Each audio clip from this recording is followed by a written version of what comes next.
Salam hörmətli izləyicilər, yeni bir video ilə qarşınızdayıq. Bu videoda sizlərə vacib bir məlumatı çatdıracağıq. Dövlət tərəfindən vətəndaşlara 1000 manat bir dəfəlik ödəmənin verilməsi ilə bağlı Nazirliyin son məlumatı sizlərə çatdıracağıq. Vətəndaşlara bir dəfəlik 1000 manat ödəniş ediləcəkmi? Ətraflı şəkildə məlumat verəcəyik. İlk olaraq video keçməzdən öncə bu videonu mütləq bəyənin ki, video daha çox insana çatsın. Eyni zamanda kanalımıza mütləq abunə olun ki, biz növbət dəfə video paylaşdığımız zaman sizə dərhal bildiriş gəlsin.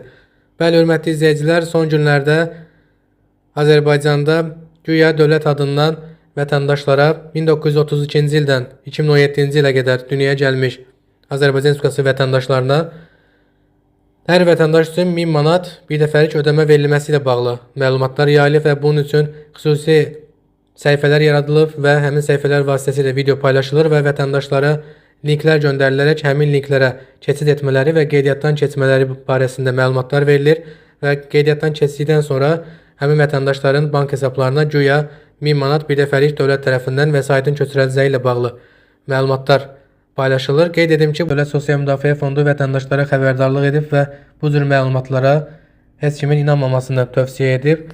Son günlərdə sosial şəbəkələrdə vətəndaşlara güya 1000 manat məbləğində bir dəfəlik ödənişin verilməsi ilə bağlı məlumatlar paylaşılır, vətəndaşların WhatsApp nömrələrinə link göndərilir.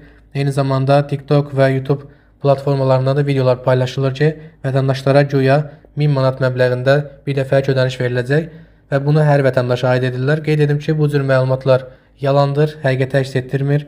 Dövlət Sosial Müdafiə Fondu da bu barədə məlumat verir və vətəndaşları diqqətli olmağa çağırır. Siz həmin linklərə, göndərilən linklərə keçid etdikdən sonra, həmin səhifədə qeydiyyat etdikdən sonra sizin məlumatlarınız, şəxsi məlumatlarınız, bank kartlarınız, digər şəxsi məlumatlarınız həmin dələduzların əlinə keçir. Bu səbəbdən də diqqətli olun, verilən hər məlumata inanmayın, TikTokda yayılan hər videoya da inanmayın hörmətli izləyicilər. Bu cür məlumatlar həqiqəti əks etdirmir. Vətəndaşlara da belə bir ödəniş növü barəsində Nazirlik məlumat verməyib, yəni Nazirliyin nəzərdə tutduğu yardımlar siyahısında vətəndaşlara veriləcək 1000 manat məbləğində bir dəfəlik ödəmə deyə bir yardım mövcud deyil. Hörmətli izləyicilər, videomuz yekunlaşdı.